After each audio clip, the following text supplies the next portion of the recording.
Middle-earth is more than just land. It is the memory of ancient heroes and the terrors that awoke with the first light of dawn. Today, an old wizard will tell you. Yet another legend, so you may understand that even the darkest times can give birth to light in the deep hush of twilight when the stars had only just begun to blink. In the high heavens a gray figure rode silently beneath the darkening trees of Mirkwood. The wind stirred no leaf even.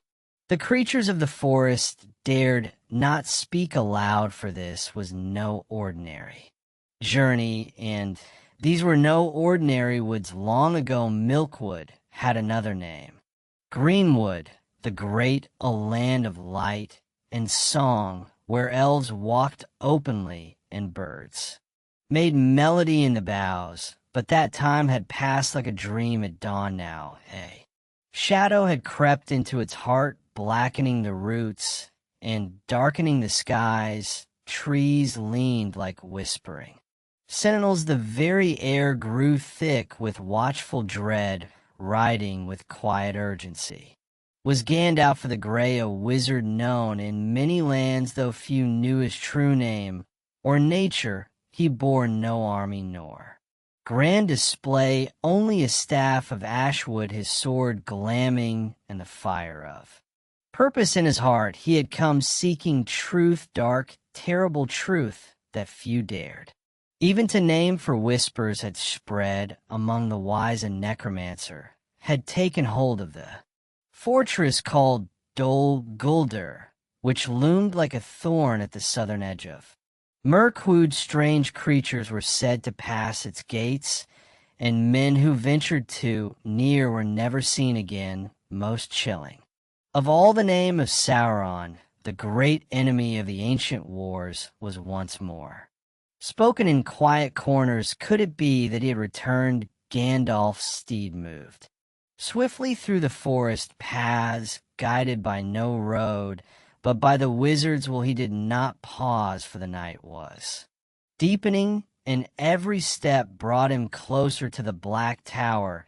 Though the forest grew thicker, he pressed on, his senses sharp as mind, turning over the signs. He had seen the restless stirrings of evil beasts, the unease in the hearts of elves, and the whispers of a prisoner held in chains beneath the Dol Guldur. And how not just any prisoner it was said, but Thras, son of Thor, the lost king of the dwarves of Erebor. He had vanished years before, wandering into the wilds with map and key, seeking to reclaim his people's stolen kingdom beneath the lonely mountain. He had never returned. If Thra yet lived, and if he were imprisoned in that place, then there was no more time to waste at last.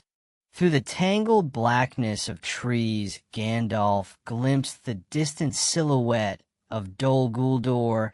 It rose from a hill like a clawed hand against the stars, all sharp towers and crumbling stone, shrouded in mist that seemed to crawl rather than drift.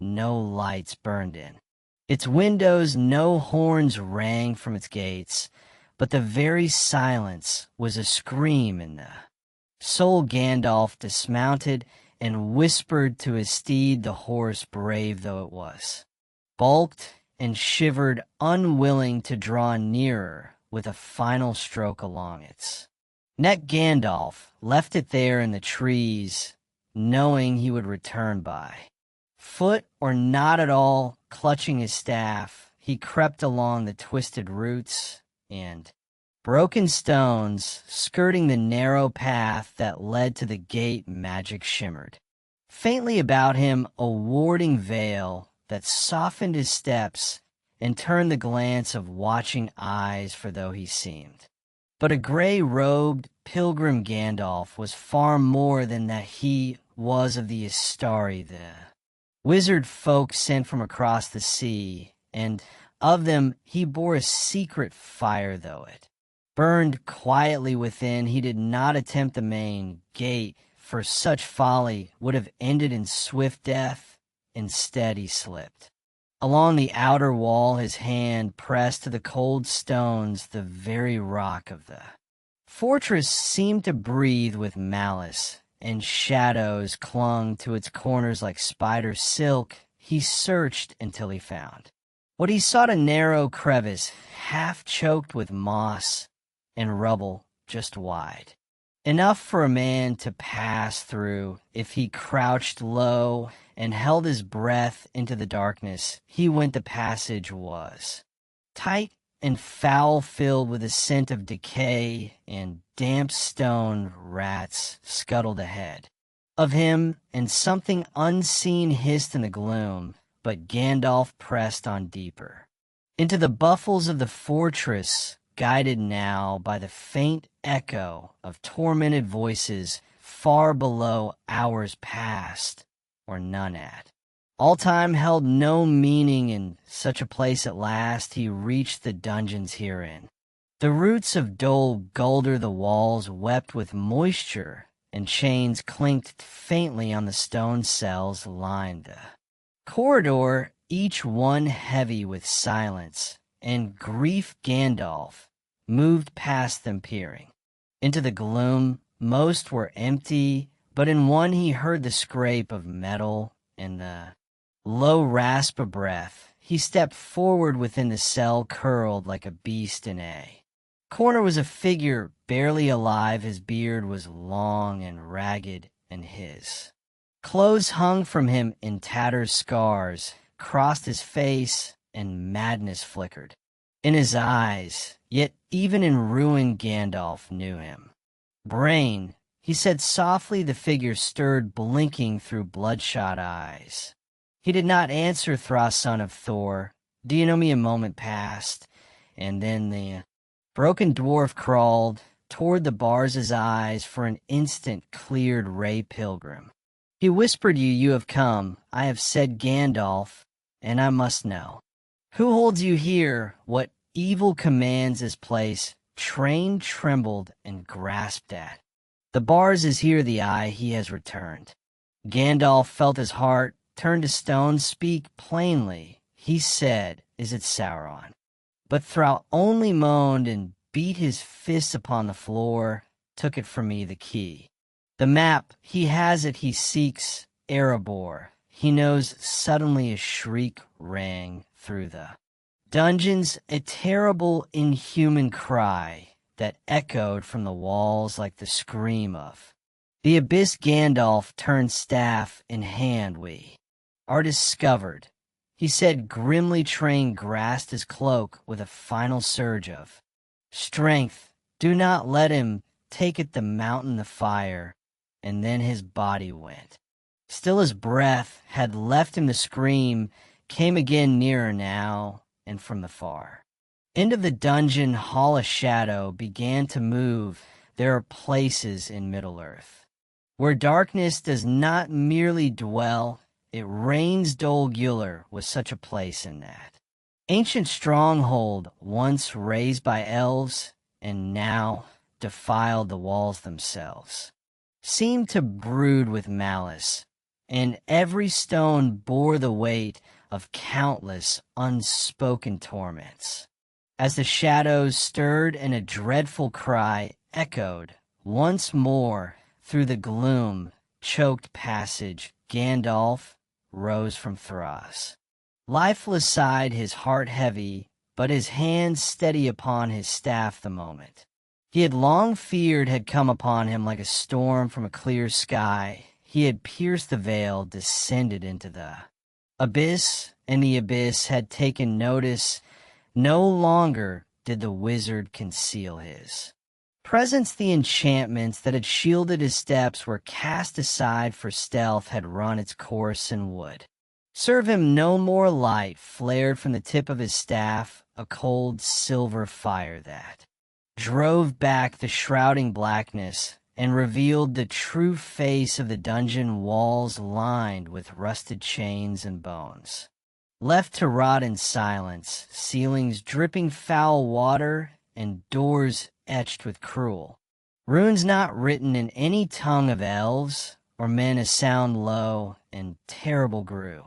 Within that place not of footfalls alone, but of will, of hatred ancient, and cunning drawing near like the turning of a vast and unseen wheel. Gandalf did not flee, though every stone urged him to turn and run. He stood his ground, for he knew that what approached was not merely some goblin, captain or wraith of lesser stature. This was a presence far older, far greater, and infinitely more perilous. A shadow slipped through the corridor like a living wound in the world, and with it came a presence that pressed upon the spirit like iron on flesh. It had no form, that the eye could fix, no face that could be named, and yet behind that veil of dread and smoke Gandalf perceived cold, calculating, and cruel, he who had once borne the name Onidar, the Lord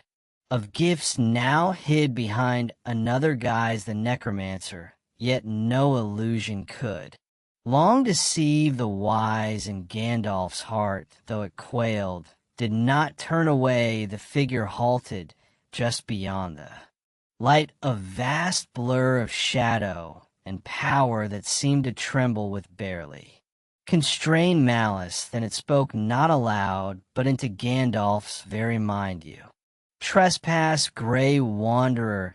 The voice was like the grinding of earth beneath the weight of mountains, and it reached deep into the memory of the world. Gandalf answered not with defiance, but with a grim resolve forged in ages long past. I seek only the truth, he said, his voice steady echoing against the stones, and I have found it. There was silence heavy and deep, broken only by the faint dripping of water and the distant howl of some caged beast forgotten in the dark.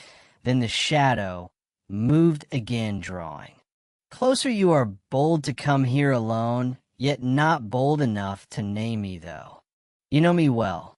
Gandalf's grip on his staff tightened. The light it cast pulsed brighter, as if resisting the weight of the darkness that threatened to smother it. He stepped back a pace, not in fear, but in readiness. If it came to a clash of powers, he would stand though he fall.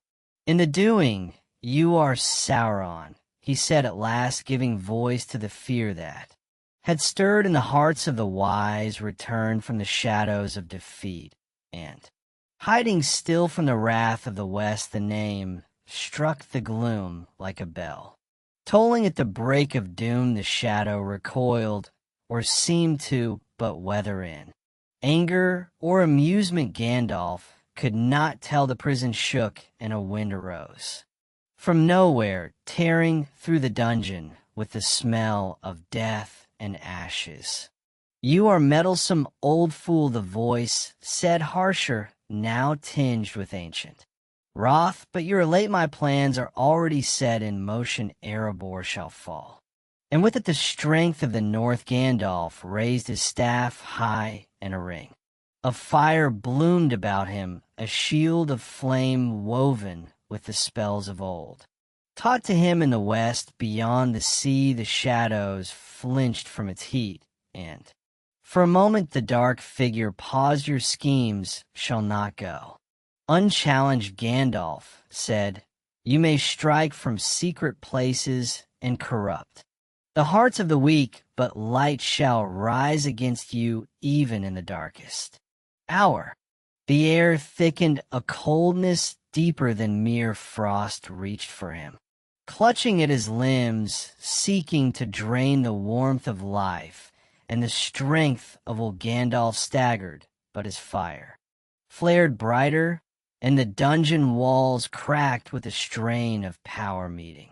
Power then from behind another force, stirred smaller, feebler, yet not without weight. A cry, faint but filled with purpose, rose from one of the other cells. It was the voice of a prisoner unseen, stirred perhaps by the light or the Clash of shadow and flame. For a breath, the necromancer hesitated. Gandalf seized the moment with a word of power. He thrust his staff into the stone floor, and the flame burst outward momentarily, blinding and searing the darkness. The force of it cracked chains, shattered iron locks, and sent echoes roaring. Through the black halls of Dol Guldur, cries of alarm rose in distant chambers, and the fortress awoke like a nest of serpents disturbed in sleep. But Gandalf had no thought now of battle. His chance had come and passed. He had learned the truth. He had come to seek. The cost had been dear. Thra was lost, but his final words and the knowledge of the enemy's return were a treasure greater than any hoarded gold. Turning from the growing darkness, Gandalf fled through halls now. Crawling with foes, he raced with cloak of flame and heart of fireworks poured.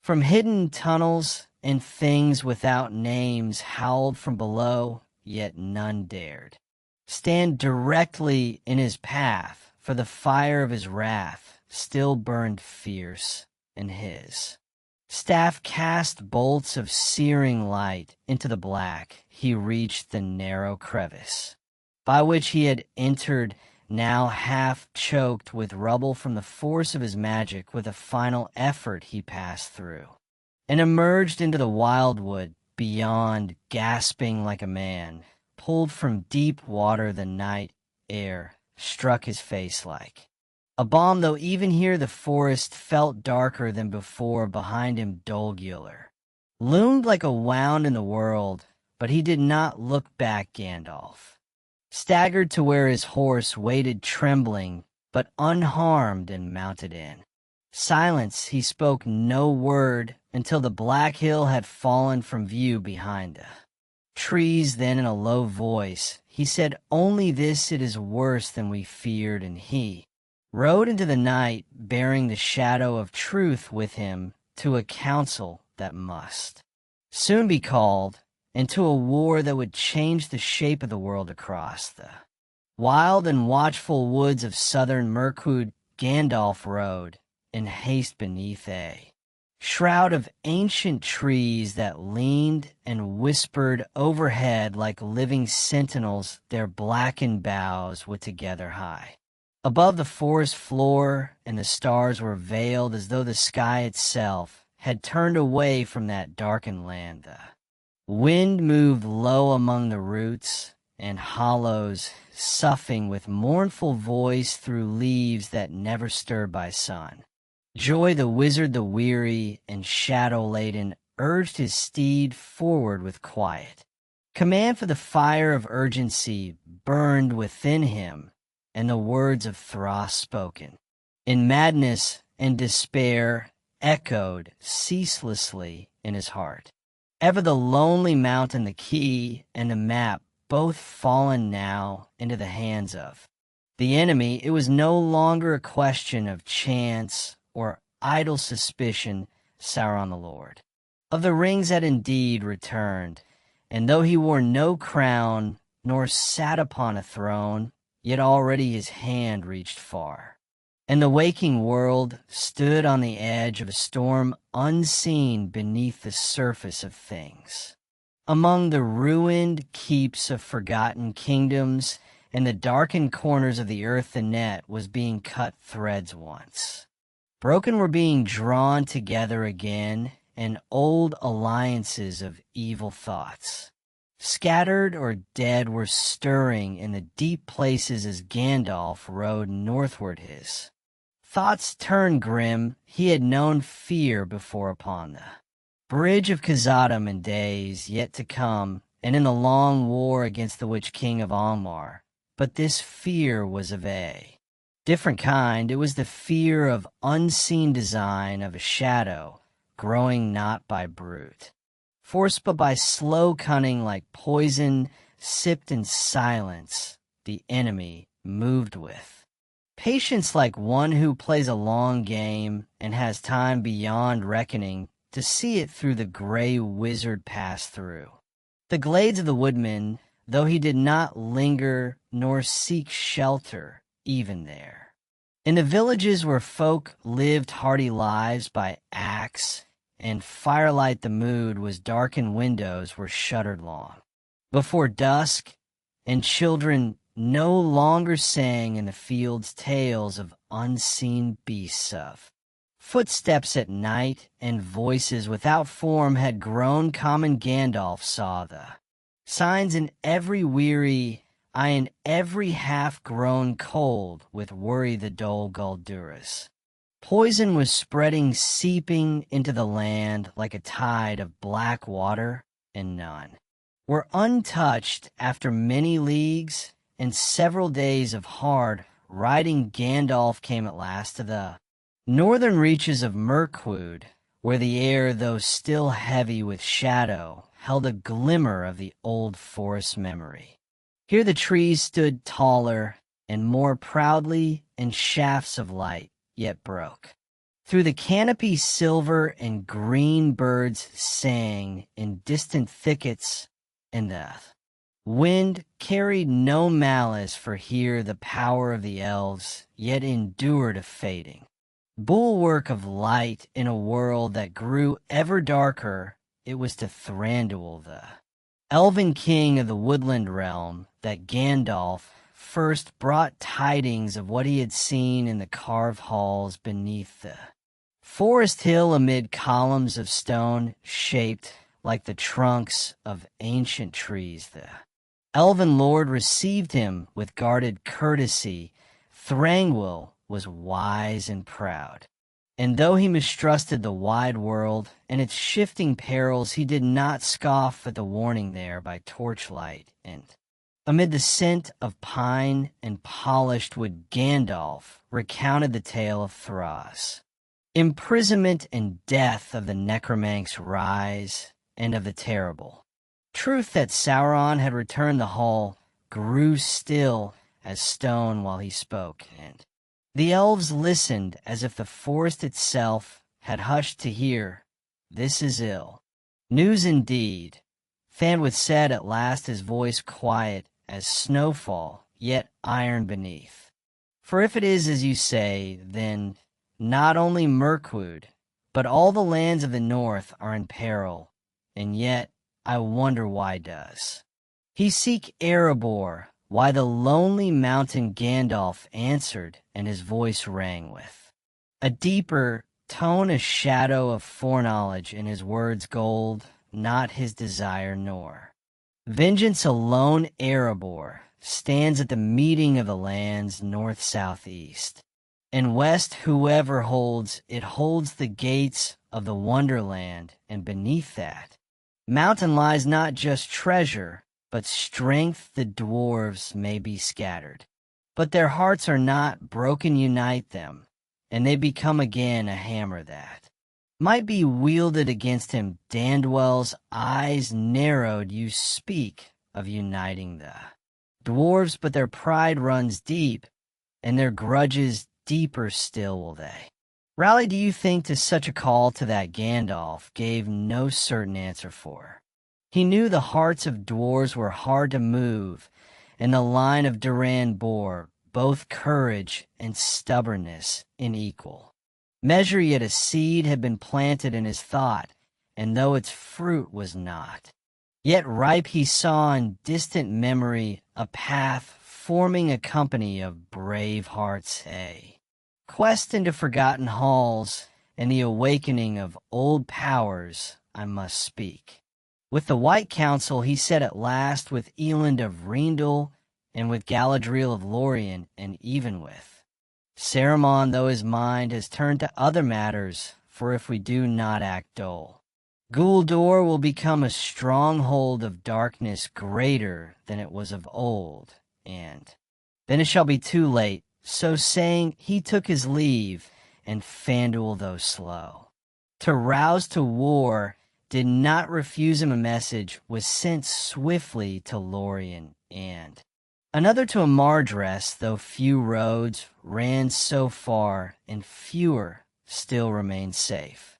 And Gandalf himself, turned westward, his heart heavy with purpose toward the hidden valleys of Elrond's house, where the wise might yet be gathered and counsel might be taken in the light of stars. Unclouded the road from Mirkwood to Rivendell is long and fraught with peril, and in those days it was less traveled than in years to come, yet Gandalf knew the ways well, and his steps were guided not only by maps, but by the deeper law of the world. He passed by the banks of the Anduin, the great river that flowed ever south, swift and cold, and his thoughts turned often to the past, to the days when Sauron ruled openly in Mordor, and the last alliance of elves and men had marched to his gates. He remembered the fire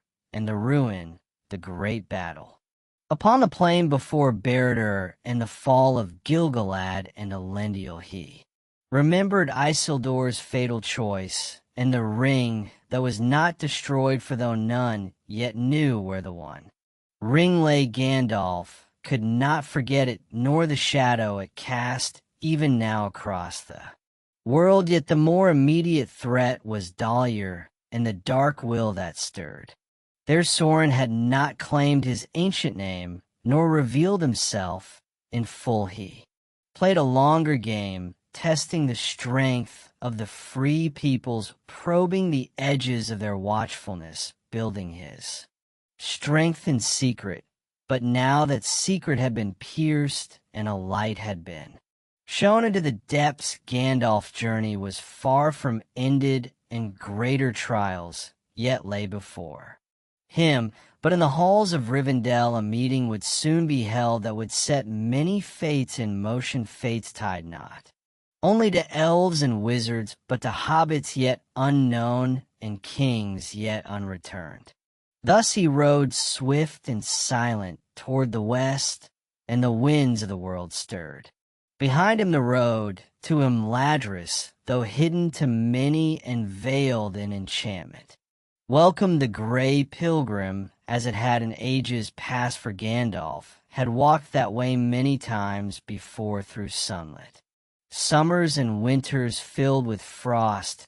Yet now, though the land still held its grace and its quiet beauty, he felt the weight of darker tidings pressing upon even these sheltered hills, and the river Brennan, which ran with a voice both merry and wise, seemed to murmur more wearily in its winding core. The world was changing, shadows lengthened in the east, and their creeping tendrils reached even to the borders of the last homely house. Elend, lord of Rindal, and one of the greatest of the elder remaining in Middle-earth, greeted Gandalf with solemn warmth, for though their hearts were bound in friendship, the wizards coming brought no light tale nor errand of peace. Beneath the high vaulted ceilings of the house of Elend, where the stars shone through carved stone, and the breeze brought the scent of pine and old law, the two spoke long. Gandalf spared nothing of what he had seen beneath the black towers of Dol Guldur, nor of the dying words of Thras, son of Thorn, nor of the encounter in the depths with the one who called himself the Necromancer. Elend listened with grave silence, and his eyes, deep with the wisdom of many ages, grew darker still as the tale unfolded. He had seen the rise of Sauron in the elder days, and had stood upon the slopes of Orodruin in the hour of the rings. Taking he knew more than most the cunning of the enemy and the slow poison of his deceit. There can be no doubt now. Elrond said at last, when Gandalf had finished, the shadow that crept into the south of Mirkwood was never a lesser spirit, as Sauron once claimed Sauron has returned, though he names himself not, and in secret he gathers his power. And Saruman said, Gandalf, rising and pacing the marbled floor, has grown proud. He speaks often of the ring, and he claims it is lost beyond recovery, that no hand might ever find it again, save by chance beyond reckoning. He does not wish to act.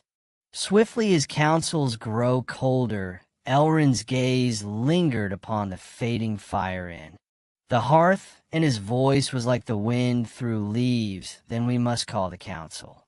There are those yet who will stand with us, Galadriel of Lorien, wise beyond all, and Caidan the shipwright who watches from the gray havens. Even Saruman, though his heart may waver, must be summoned, for the enemy is awake, and all our strength will be needed. So it came to pass, after messages were sent with haste upon swift wings and hidden ways, that the White Council was gathered again in Rindal.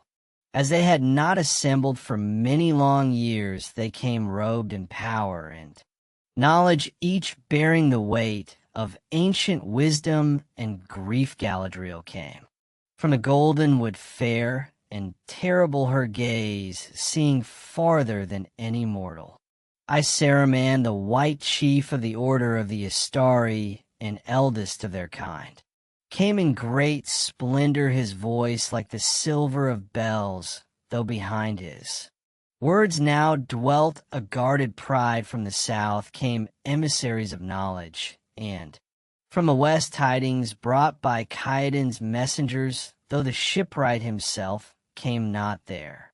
Beneath the evening stars they gathered in council, beneath the high halls of Imladris, and Gandalf stood before them, and spoke the tale again of the Black Tower in the wood of the mad dwarf king, of the flames and the shadow, and the ancient voice that pierced the soul. There was silence when he finished, and for a time none spoke. At length Saruman rose tall, and robed in white as hair, gleaming like the first snow upon mountain tops. You speak of peril, said, and his voice was noble and sorest, but we have known such shadows before Sauron was broken. He is but a shade if he remains at all. I say this fortress in Mirkwood is but a remnant, a servant perhaps, or some lesser evil.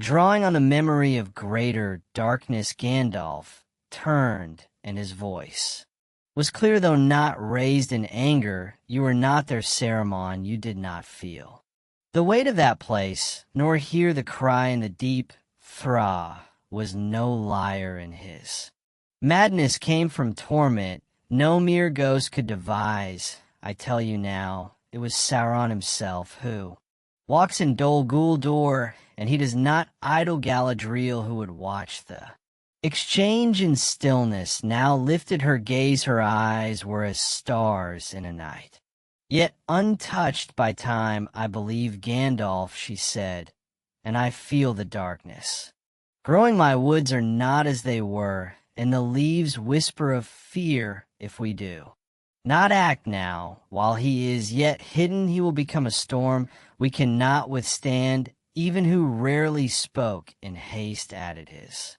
voice. The shadows lengthen. It will be folly to doubt the signs, whether the necromancer be Sauron returned, or know his power must be broken before it spreads. Saruman's countenance grew cold, though he smiled still. Then let us send spies and watchers, let us observe, but open war, even in secret, is a path we must tread with care. There are other matters more pressing, dangers. At this Gandalf's brows followed. What danger is greater than the return of the enemy? But Saruman gave no clear answer, and the council, though it agreed to act, did so with voices divided. In the end it was resolved that Dol Guldur should be watched more closely, and that the matter should not be forgotten. Yet no force was sent, no blade drawn, though Gandalf's words had moved some to fear and others to thought. Saruman's counsel weighed heavily upon the minds of many, for he bore the mantle of the white, and in the eyes of the world his wisdom was beyond question. So the council ended and the stars wheeled. Overhead cold and bright above the world, but in the heart of the wizard called.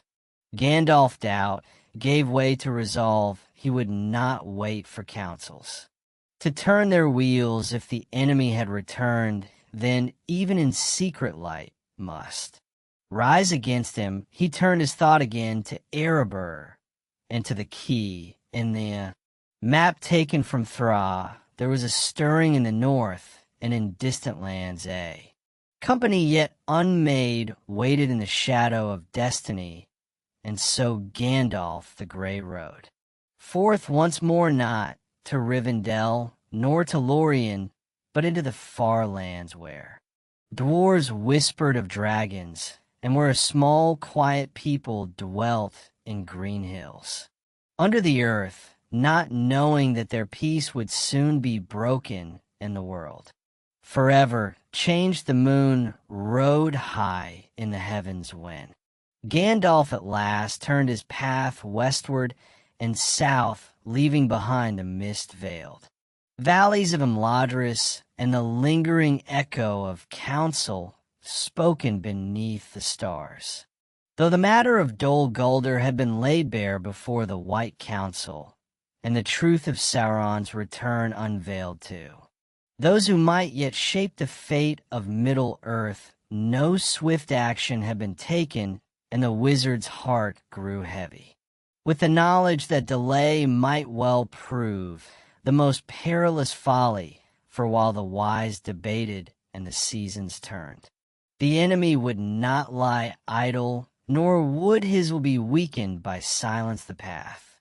Gandalf now followed was one unmarked upon the maps of law, for it led not to the courts of kings, nor the havens of elves, but rather to the lands of simple folk far from the wars of old, and the gaze of those who held the memories of the elder days.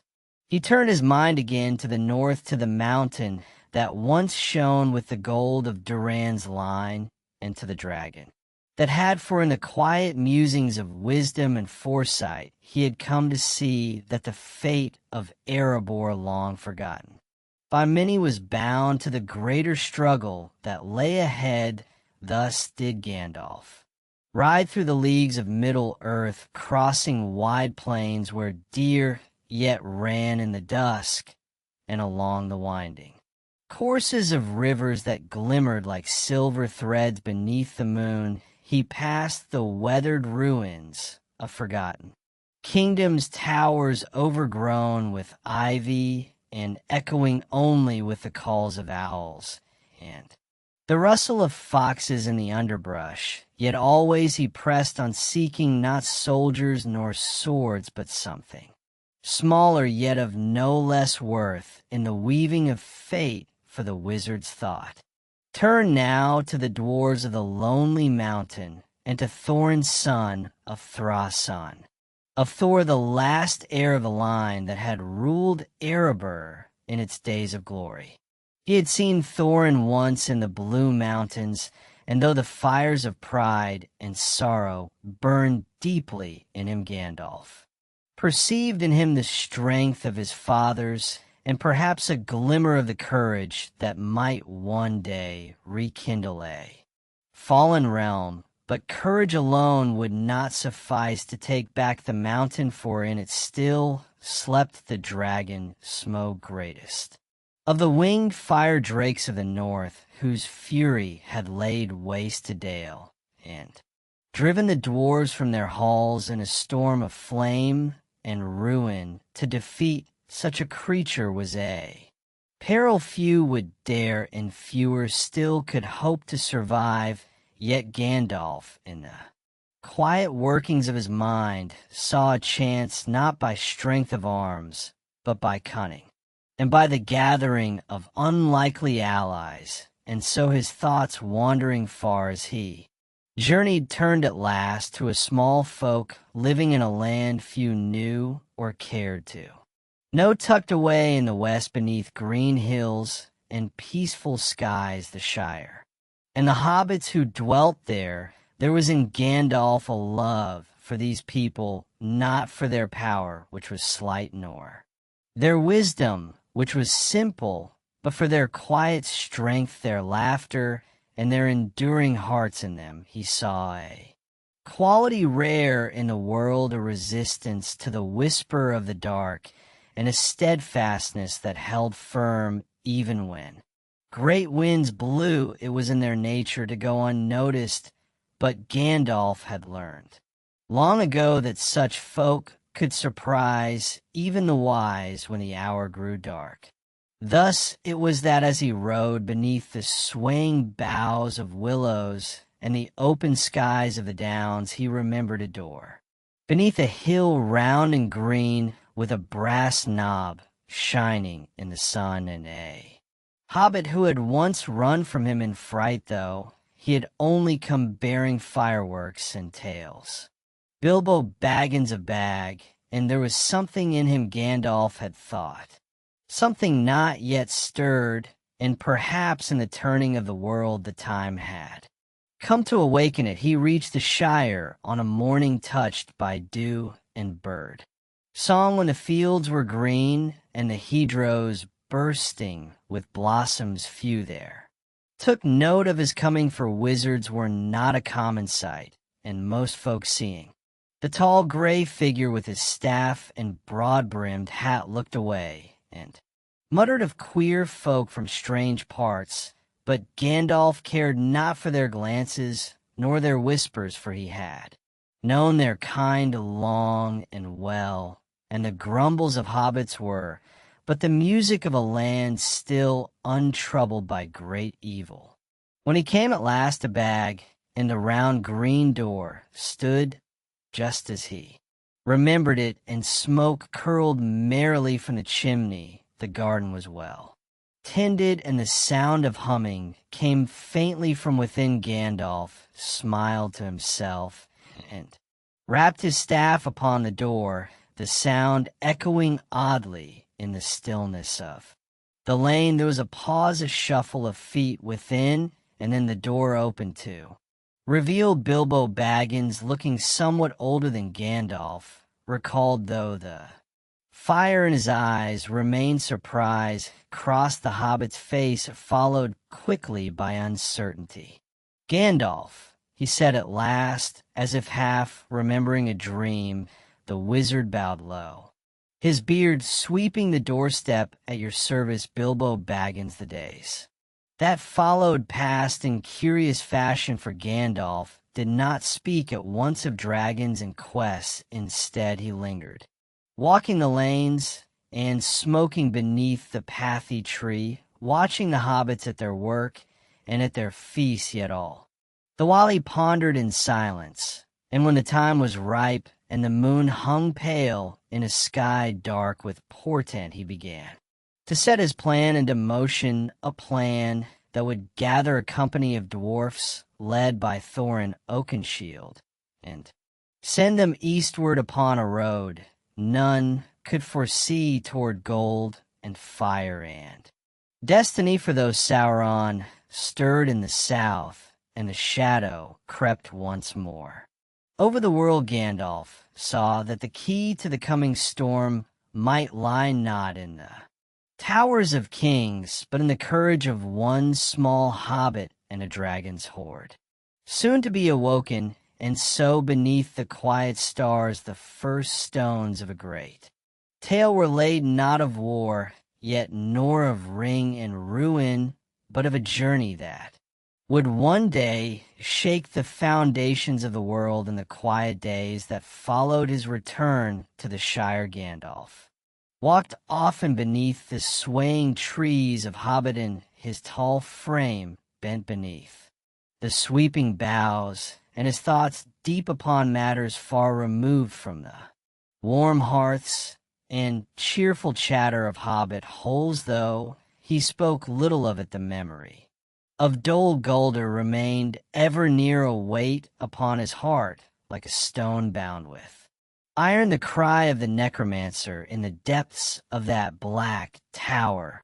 the mad whisperings of Thra before his final breath, and the heavy silent pride of Saruman at the council these things troubled Gandalf more than he cared to show, and he turned them over often in the stillness of the night. Yet even so he allowed himself a rare quietude in those green hills, for the Shire was a balm to the weary, a place untouched by the high sorrows of the world, where the earth bore gentle fruit and the stars seemed to shine without shadow. He watched the hobbits go about their daily ways, planting, baking, trading, laughing, and in their simple joys he found, if not peace, then a reminder of what must be defended, for it was not only kings and warriors who stood to lose when darkness rose. It was the meek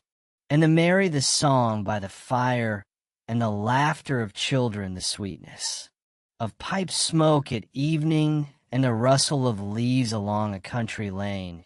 Yet Gandalf was not idle. He began subtly and with great care to weave together the strands of the design he had long kept close to his heart. He spoke again with Thorin Oakenshield, whom he encountered not far to the east, wandering with a small band of dwarves burdened with memory and pride, yet kindled with a growing flame of purpose. Gandalf did not reveal all that he knew, for he was wise and kept many things close, but he planted the seed, speaking of Erebor, of Smog, and of what might be reclaimed if the right hands dared the road Tauren. Though proud and cautious listened, for the fire of the house of Duran had never been extinguished, and though it burned now like coals beneath the ash, it was ready to be stirred. Gandalf saw in him the makings of a king, stern and unbending, and though he feared Thorin's pride might one day be his downfall, he trusted that the tale yet to be written would lead him far. More than that, Gandalf knew that if the mountain could be reclaimed and Smaug removed, a bulwark would rise in the north against the returning power of Sauron, a stronghold that would guard the lands between Mirkwood and the Misty Mountains and deny the enemy a prize. He clearly saw it, but Thorin would not go. Alone a king must be tempered, and pride must be met with wit, and so Gandalf's mind turned again to Bilbo Baggins. The idea had come to him like a spark struck upon flint, unexpected, yet full of light, a hobbit upon a quest with dwarfs into wild lands, through perils untold. It seemed foolish, and perhaps it was, yet it was in such foolishness that wisdom often took root, and in the smallest hand, that the greatest burdens might be borne. Gandalf had not forgotten the line of the old Took, nor the glimmer in Bilbo's eye when tales of dragons were told. There was in him a quiet bravery, untested, but sure like a blade yet unsharpened. He might bring balance where tempers flared, and offer insight where others saw only treasure and vengeance. More than this Gandalf could not say, for even to him the threads of the future were woven in mystery, but he trusted his heart, and his heart told him that Bilbo must go. Thus did he bring them together, Thorin and his company of 12, proud and grim and stubborn as stone, and Bilbo, reluctant and bewildered, thrust from his quiet hole into a world far wider and darker than he had ever dreamed. There were protests and questions, the usual flurry of hobbit dismay, but in the end Bilbo came drawn by something he could not name, a whisper in the blood, a call in the bone, and so the quest of Erebor began, a journey that would wind through goblin caves and spider-haunted woods, through fire and gold and the dark beneath the mountain. But though that tale belongs to another telling, its route lay in the shadow Gandalf had glimpsed in Dol Guldur, for as Thorin and his company departed.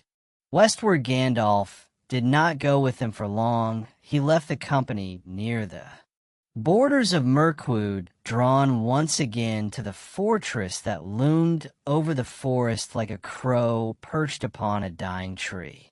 The time for watching had passed. The whispers from within Dol Guldur had grown bolder.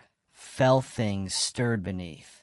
Its stones and dark messengers were seen on the borders of the forest. There could be no more delay, he sent word to Galadriel, and through secret ways he returned once more to the southern woods, cloaked in magic and secrecy and bearing with him the fire that had never left his hand, and this time he would not go alone, for Galadriel had not remained idle, nor had Eland or the elves of the Golden Wood, even Siren, though his eyes turned westward, had lent his voice to the call. The White Council had been summoned again, and this time their purpose was not to speak, but to strike.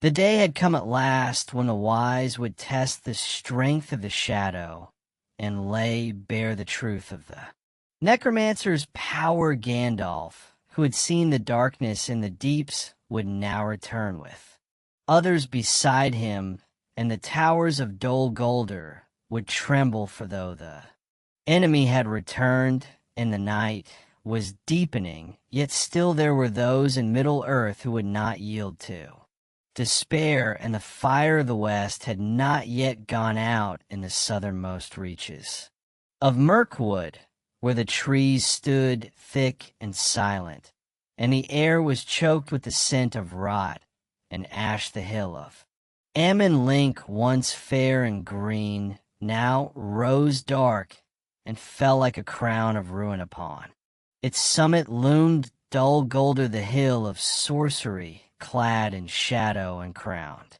with jagged towers where no birds flew and no stars were seen. Through the ever-thickening gloom long had it brooded in silence, and for many years it had served as a watchtower for the growing power of the enemy, its dungeons filled with secrets and its halls haunted by servants of dread. But the day had come long in the making when the wise would no longer suffer its blight upon the greenwood beneath the eaves of the forest, where twilight hung like a veil. They gathered in silence, cloaked in secrecy, and resolve from the west came Galadriel, Lady of Light, whose presence alone brought a stillness like the calm before the rising dawn. Her hair shone like the moon on water, and in her eyes was the wisdom of stars and sorrow.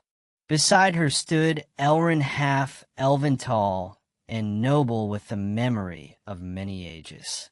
Upon his brow from the south came Saruman the White, whose voice still held sway among the council, though his gaze had grown keener and more guarded, and his thoughts deep and turned inward. And Gandalf, clad in gray and fire, walked among them, the fire of purpose in his hand and the burden of knowledge in his heart. It was not with great hosts or fanfare that they came, nor with banners raised or trumpets blown, for their purpose was not to conquer, but to cleanse. They came not with the pride of lords, but with the grim resolve of those who knew that the fate of many now turned upon a blade of silence and speed.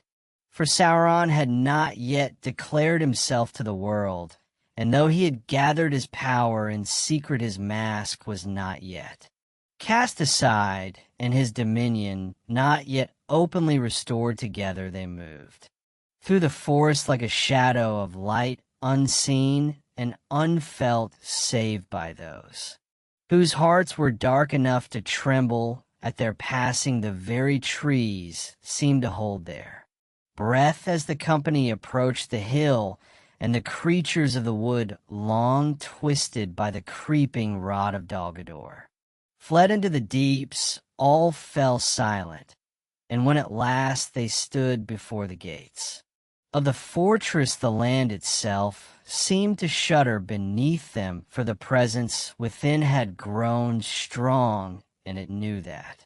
The hour of reckoning had come. Then Saruman, lifting his hand, spoke words of command in a tongue long lost to mortal men, and the gates of the fortress forged in ancient malice and sealed with spells.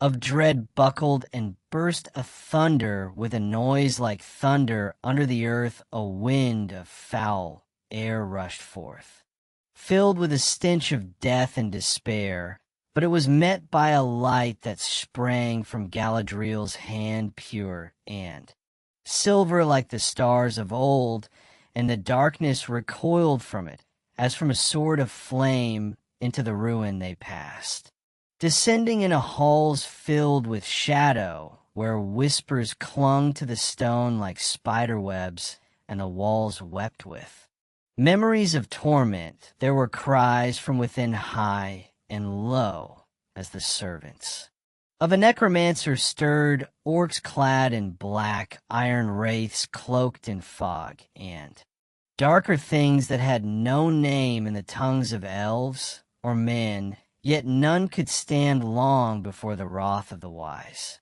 For Eland wielded the power of the west, and Saruman cast down foes with flame, and voice while Galadriel moved like a flame through mist unassailable, and radiant Gandalf, whose light was not as bright as hers, but born of the same fire, struck down shadow with shadow, and his staff rang like a bell of doom through the vaults of the fortress. They pressed into the heart of the tower, to the deepest chamber where the presence of the enemy had rooted itself like a thorn in the world. There, in the place where once Gandalf had stood alone, they found again the hall where the necromancer had dwelt, though now it was abandoned. Its master fled. The walls were cracked, the flame of sorcery dimmed, and the signs of a hasty departure lay strewn about. Scrolls lay burned, or broken altars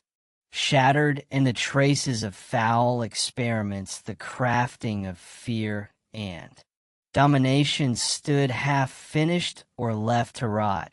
But though Sauron himself was gone, they found proof enough of his return, for the signs were writ clear in every stone and every breath of air. The gathering of the Nine now no longer scattered, the forging of pacts in the east with creatures of malice, and kingdoms ruled by fear, and worst of all, the knowledge that he had sought to draw the power of the mounting kingdoms into his grasp, not merely for dominion, but for the recovery of that which had been lost. For among the remnants they found sigils and maps, black runes scrolled in haste, and the twisted remnants of spells cast, not to dominate, but to search too. Seek a single golden ring. In that moment dread returned to the hearts of the wise, for they knew each and all what such a search must mean. The one ring lost since the Gladen fields and Isildur's fall was not forgotten by its maker. And if I was turned again toward the river, then time itself grew short, yet the victory was not in vain. The fortress had been cast down, the taint upon Mirkwood was driven back, and the enemy, though not destroyed, had been thrown from his lair and forced into retreat. He had fled eastward across the lands of Mordor, and there in the ancient stronghold of Barad-dûr he would begin again. But his secrecy was broken, and the west would no longer sleep. Galadriel, standing in the chamber's heart, lifted her hand and spoke words of cleansing. The very stones trembled as the light passed through them, and the darkness that had clung to the place for centuries was torn away like mist at sunrise. Dol Guldur was left broken and empty, its halls hollow, and its spell undone.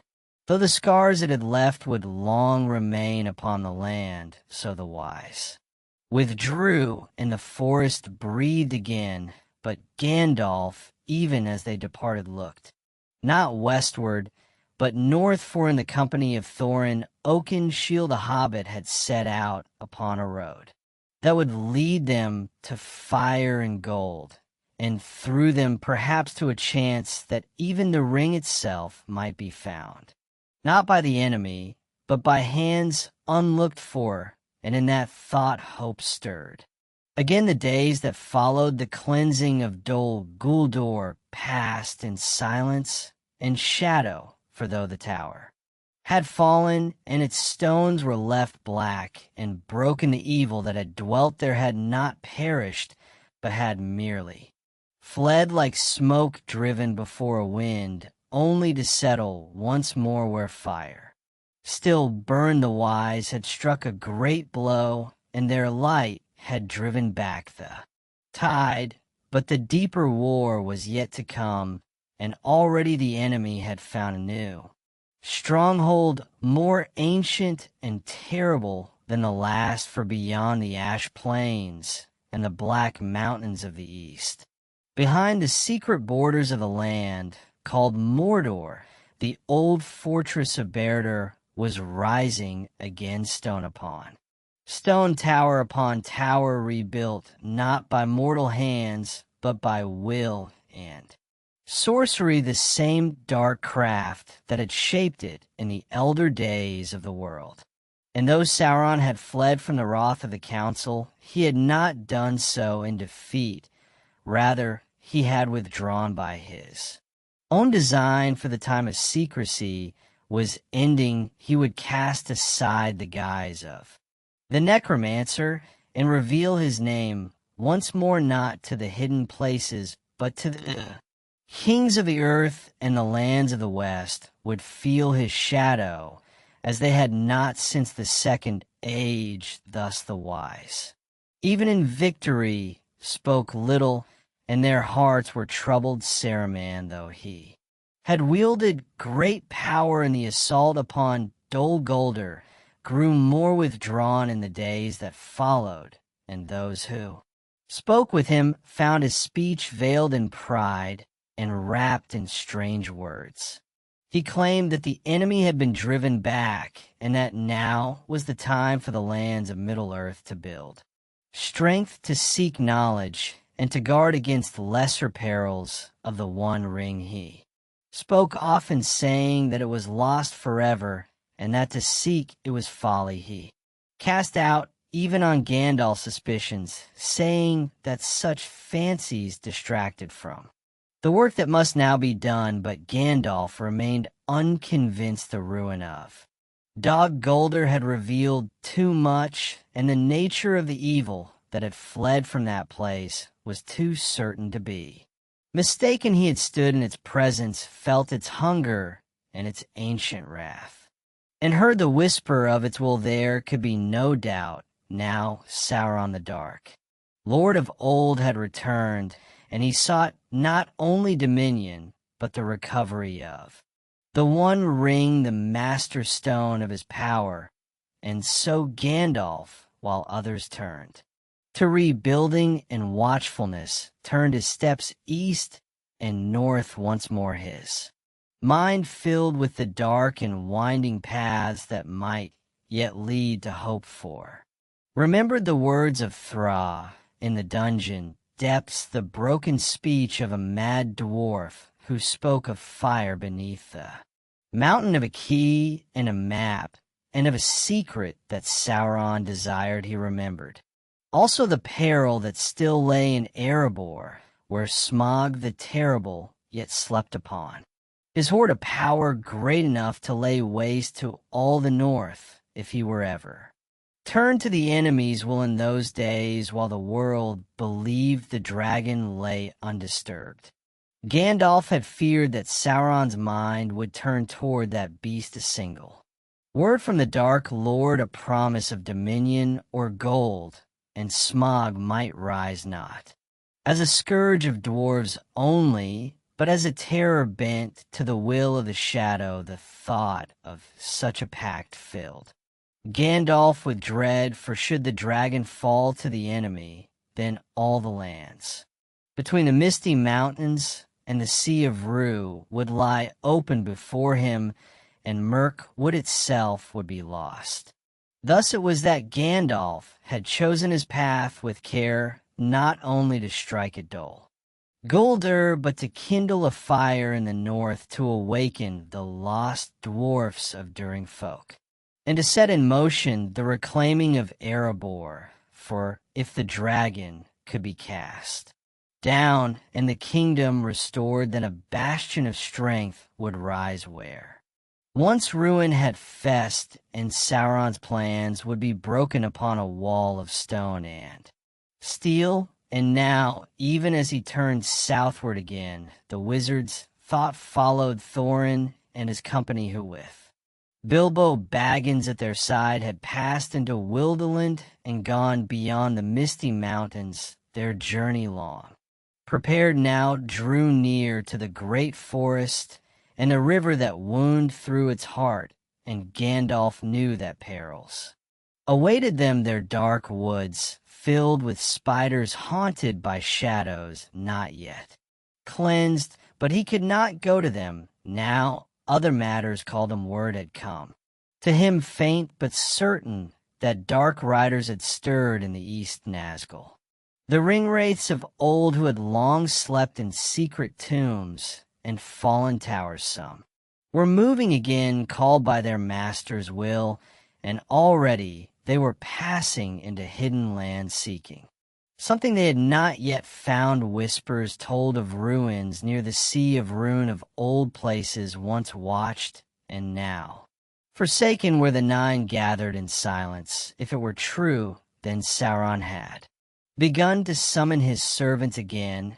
and the world was moving faster toward war than any had guessed. Gandalf knew that the ring-wraiths were bound to the will of the One Ring, though their power was great. It was not complete, not while the ring remained hidden, but if ever they found it or were drawn too near to it, then their master would rise in full, and the world would not withstand him. So he rode south and east alone, once more bearing only his staff and sword in the fire that lived quietly in his hand. He passed through wild lands where wolves howled in the night, and the stars were veiled by cloud. He spoke with wanderers and outcasts, gleaning scraps of knowledge where he could, and often he walked cloaked and hooded through villages that had no name in the tongues of elves or men. At times he felt the enemy's gaze distant, yet aware, like a wind stirring leaves upon the edge of a storm. He did not tarry long in any place, for the world was changing swiftly, and there was little time. Yet even as he wandered, his heart did not forget the small figure he had sent forth into danger, a hobbit from Bag End who had never seen a dragon, nor wielded a sword, nor heard the cry of the Nazgul in the dark and in quiet moments when the fire burned low and the stars wheeled overhead. Gandalf would speak softly to the wind, hoping his words might find the little company in the wild. Hold fast, Bilbo, he would say, the road is long, but you are not without purpose. And in that hope he walked on a lone light in the deepening shadow, far away to the north, beyond the crooked spines of the misty mountains and the tangled paths of the old forest. The fate of Arabo was being drawn like thread through the fingers of time, for the company of Thorin Oakenshield had at last passed into the realm of shadow and peril, through caverns deep and woods grown dark, into the very edge of legend. Though Gandalf had parted from them at the eaves of Mirkwood, called away by matters of graver import, his heart remained tied to their journey, and he watched from afar with anxious mind perceiving not all that befell them, but much that stirred beneath the surface of the world, for every tale that moves in. Daylight is bound to those that walk in shadow, and Gandalf knew that their quest, though it seemed to concern only a mountain and a horde, was entwined with the greater war yet too. Come the cleansing of Dol Guldur had scattered the dark host that once nestled in its heart, but the shadow was not vanquished, only driven into deeper places. Sauron, though cast from his stronghold, had suffered no true defeat, and already his servants worked to reclaim his dominion across the east of Middle-earth. Emissaries in black robes whispered in foreign tongues to chieftains, and sorcerers and banners were being unfurled in lands not yet named in the west. Word came to Gandalf borne on the wings of birds, and in the murmurs of old friends and distant hills, that the Nine were no longer sleeping. The Nazgul, the ring wraiths, had been summoned again by the will of their master, and though they moved in silence and left little sign, the winds carried their scent, and the earth itself remembered the tread of their shadowed steeds. It was said that they had crossed the river, running under cover of night, passing through the Eastlands into the broken lands where once mighty kingdoms had stood in the elder days. One, it was whispered, had been seen near the sea of Rune, cloaked in gloom, speaking with men of cruel hearts and silent tongues. Another had entered the hills beyond Mordor, where creatures of old and evil nature still lingered what they sought. None could yet say with certainty, but Gandalf feared that they moved as hounds upon a trail drawn not only by the command of Sauron, but by the subtle beckoning of something long lost. The one ring whose whispers had begun once more to stir in the world, faint and far off, as yet but growing in strength like the first tremors of a coming storm. And so Gandalf moved, swiftly passing from land to land with purpose and quiet urgency. He walked the hidden roads and the forgotten paths, often in the guise of an old wanderer with a weathered cloak and staff, yet always with eyes that saw more than they revealed. In the ruins of Rudder, he lingered for a time, seeking signs of the enemy's passage among stones long dead and thicket choked with thorn. There he found symbols of dread scrolled in ash and bones. Burned by unnatural flame, the land had been stirred, and what it slept in silence for centuries now moved restlessly beneath the earth. From there he went southward again, crossing the broad lands where the ancient kingdom of Gondor once held dominion over the wild. He entered Athlian, where the flowers still bloomed in defiance of the creeping dark, and he watched the slow decay of the watchful strength that had once guarded the borders of Mordor, the citadel of Minas Ethel, now fallen, and renamed Minas Morgul, stood like a black thorn upon the mountainside. Its towers pale with corpse light, and from its gates Scandaf knew the nasal road. He did not approach it, for to come near was to risk being seen by eyes that pierced the flesh and hunted the soul.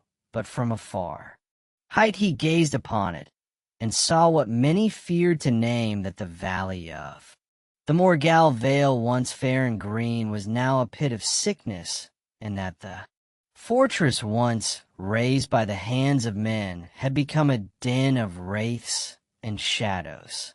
Crowned in death, from there the Witch King himself had risen again, and though his name was not spoken, his power had begun to stretch forth once more. In all these wanderings Gandalf sought not battle, but knowledge. He gathered tidings like a net draws in the sea, and he brought them Westward in haste for the time, had come to speak again with those who still held fast against the dark in Lothorian he. Shores of the long lake, and beheld the town of Esgaroth, which men called Lake Town, built upon wooden stilts above the water. Its houses were humble, and its people weary, for they lived ever beneath the shadow of the mountain, and the old tales were not. Forgotten smoke from half-fires mingled with the mists rising off the lake, and boats creaked softly in their moorings.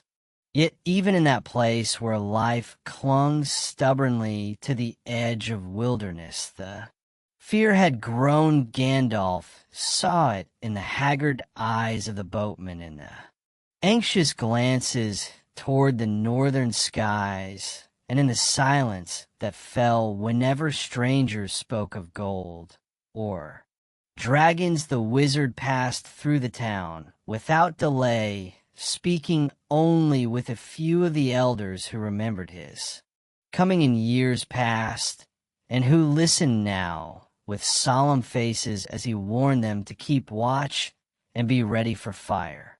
Might yet come from the mountain, and not by there will some murmured of prophecy, and others of doom. But Gandalf did not linger to fan the flames of fear. He had seen the course of events winding too tightly for words to turn them, and he knew that soon deeds alone would matter. He departed at dawn, riding swiftly north and east along the lakes' edge, where reeds whispered in the wind, and the water lay still beneath the weight of waiting. The birds had grown scarce, and the sky was often shrouded in cloud, as if the very heavens turned their face from what must come. In the distance he saw the remnants of Dale, the city of men long lost to dragon fire, its towers broken and its stones blackened by flame. Time had not yet softened the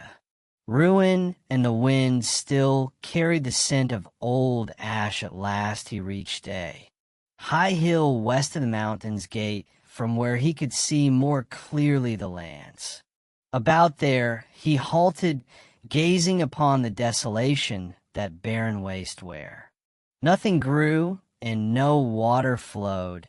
Even the sun seemed to falter in that place, and its light fell dim and cold upon the broken earth. Far below he saw small figures moving near the southern spur of the mountain, watchful, hidden, clad in shadow. The dwarves had come, though he dared not approach openly, lest his presence draw the gaze of foes unknown. Gandalf watched from afar and knew by their bearing and their craft that Thorin's company had reached the mountain and had begun their work in earnest. Whether they had found the secret door, he did not know, but the time of waiting had ended. The dragon would wake, or had woken already, and the fate of Erebor now hung upon a knife's edge. And still Gandalf's thoughts were drawn beyond the mountain, for in all his travels and tidings he had seen the signs that the enemy stirred again in the east, no longer only in whispers and dreams, but in action and command. The nine had been seen, faint and fleeting as shadows at the edge of sight, yet real dark riders moved again in the wild, and black wings passed beneath the moon. Orcs gathered in the mountains, and strange creatures were seen in the wastes beyond. Rune Mordor, long silent, had begun to breathe. He had hoped that the dragons' fall might serve to bar the way of Sauron, to place between him and the north a kingdom renewed and strong as a shield raised against the tide. But now he feared that the enemies I had turned upon Erebor even before its halls were reclaimed, and that the coming of Thorin had stirred more than gold and stone. There were darker treasures to be found in the mountain's depths, and Gandalf had not forgotten that among Thra's possessions taken in Dol Guldur was a key, and perhaps more than that, Ring 4 of the 7 rings given to the dwarf lords, none had been recovered. Some had been destroyed by dragon fire, but others had vanished, and the last, it was said, was held by Thrain before his fall. What had become of it in the dungeons of the necromancer Gandalf did not know, but if Sauron had taken it then. Already his dominion was strengthened, and the fires of Erebor might burn not only with wrath, but with a deeper darkness. So the wizard remained upon the hill, cloaked in gray, and watched the mountain. As the sun sank behind the western ridges, the wind rose cold and sharp, and far away, deep within the stone heart of Erebor, a fire moved, whether it was kindled by dwarven hands or stirred by the dragons, well, he could not yet tell. But he knew the hour was come, and the world would change. The wind that rolled down from the withered heath was cold as iron, and bore upon it the scent of fire, dry, bitter, and ancient like the breath of some long-buried forge rekindled, and the deep Gandalf stood unmoving upon the ridge, his eyes fixed upon the northern flank of the mountain, where in the gathering gloom a faint flicker of gold had begun to pulse like the slow beating of a heart far below in the crags and cliffs that marked the ancient paths of the dwarves. Something vast and terrible had stirred, and the last hour of waiting had passed, for from within the caverns of Erebor, where stone halls once rang with hammer song and golden light glinted upon carved pillars and gemstone floors, a cry rose up, a cry not of triumph, but of terror. It echoed faintly upon the wind borne through the hollow passes, and cast down the mountain's shoulder like a shudder through the bones of the world. Then came the answering roar, not made by man or dwarf or any creature shaped of flesh, but by fire incarnate, by wrath and greed made winged and terrible. Small the golem, the worm of the north, had awakened. Gandalf did not cry out, nor did he move, though his spirit was stirred to its depths. He had known this moment would come, had worked for it and hastened it, and now he watched as fate, like a great will, began to turn. Fire rose from the mountains, peak a red plume against the violet sky, and a tremor passed through the earth beneath his feet. Stones shifted, birds, startled from the cliffs, flew shrieking into the east, and in the valley of the long lake watchmen saw the glow upon the heights, and knew in their hearts that the dragon had come forth. The wizard turned then, not toward Erebor, but to the south. His purpose was fulfilled in part. Thorin had reached the mountain, and the ancient fire had been drawn out. But now the peril would grow smoe, and raged and proud would not remain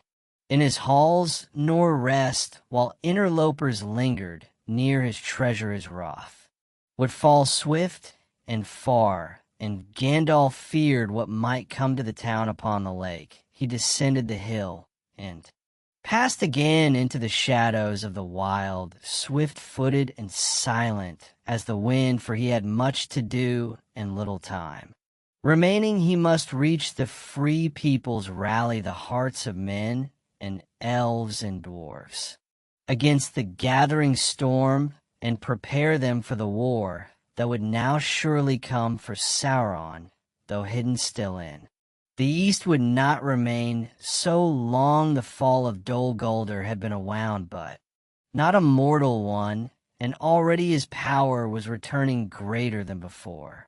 Cloaked in secrecy, it was in these dark days that Gandalf rode west to meet with Vandul, the elven king of the woodland realm, whose halls shone like stars. Beneath the trees there he spoke openly of the dragon's awakening, of the threat that now loomed, not only over the mountain, but over all the north and of. The treasure hoarded there which would draw both greed and war like moths to A. Flame then Dol proud, and where he listened long, and with narrowed eyes he had no love for dwarfs, nor did he forget the wrongs of old. But he was no fool, and he understood the danger gold unguarded breeds strife, and where smog had once lain many would now come with claim and quarrel. Then the time of peace is ended, he said, rising from his chair of Karn wood. The wood shall be girded, and the gates barred. If war comes, we will meet it not with songs, but with steel. Gandalf bowed, though a shadow passed over his face, for he knew that mistrust among the free peoples would prove a blade turned against themselves. Yet he did not gain, say the elven king, for the days were not yet ripe for union, and each would move according to his own wisdom. From there Gandalf turned south and west, riding by secret ways to confer once more with Ilan and Imladris, and with Galadriel and the Golden Wood, to speak of what had come to pass and what must yet be faced. They knew well that the events in Erebor were no longer the tale of one house reclaiming its lost halls, but the first notes of a song that would swell into the music of doom. It was in this time that Gandalf first spoke openly of a fear he had long kept unvoiced, that the one ring forged by Sauron and thought lost might yet be found. Its power had not vanished, it lingered in the world like a whisper upon the wind, calling to its master and to those who would wield it if it were discovered and brought into the enemy's hand. Then all their labor, all their hope would be for naught. Saruman, when told of this, spoke with scorn. You are ever over fearful, Gandalf, he said in a tone both haughty and honeyed. The ring is lost beyond recall, washed down the waters of the Anduin and buried in the deeps. Let us speak of things that may yet be done, not of phantoms. But Gandalf did not yield to his doubt. Phantoms do not stir the nine from their graves, he said, nor draw forth fire from the east. And though Saruman spoke no more of it, Gandalf saw the gleam of something unspoken behind his eyes, a thought unshared, a secret guarded too closely. That too he did not forget. So the seasons turned and the snows came down upon the mountains, veiling the scars of dragon fire and the paths of war. In white silence Erebor was reclaimed, though at great cost Thorin Oakenshield fell. Beneath the walls he had sought to win, his pride broken, and his line all but ended. Smo the Terrible was cast down by Bard of the Lake, whose arrow flew true in the hour of need. And with the fall of the beast, the gold of the mountain was unguarded, and thus began the battle of the five armies, when dwarves, elves, and men fought side by side, and the first real union of the free peoples in many long years was kindled not by counsel, but by courage. Yet Gandalf, though he stood upon that field, knew it was but the beginning. The true war was yet to come, for in the shadows of Mordor the Dark Lord was building his strength, and the world would not know peace again until his power was broken utterly. And in the green hills of the Shire, under quiet skies, a small hobbit carried a golden ring in his pocket, unmarked, unguested, and destined to shape the doom of all. Thus ends the tale of what Gandalf saw in Dol Guldur, and of the long road that began in the dungeons of that ruined fortress. For though the tower had fallen and the necromancer fled, the darkness was not ended, but hope had stirred, faint and perilous, yet burning still. And in the end, even the smallest fire may cast back the night.